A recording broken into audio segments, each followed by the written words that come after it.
Hello folks, سمر معاكم من Go Talkie.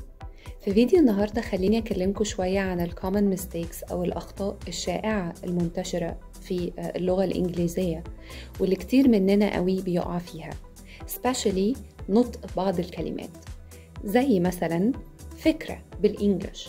طبعا هتقولي idea وكلنا تقريبا بنقولها idea، لكن النطق الصح بتاعها هو idea. For example, I have got a great idea. الستريس هنا بيكون على الجزء الثاني أو السكند syllable من الكلمة. برضو كلمة لحاجة كلنا بنحبها وهو الميلك شيك. طبعا ناس كتيرة بتنطقها ميلك شيك، ولكن النطق الصح بتاعها هو milkshake.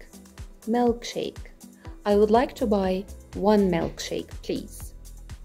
خلوا بالكم كويس قوي من نطق الكلمات وحاولوا ان انتوا تدربوا نفسكم اكتر على النطق الصحيح ليهم، وما تنسوش تسألوا على الباكجز المتوفرة في Go Talkie and see you guys in the next video.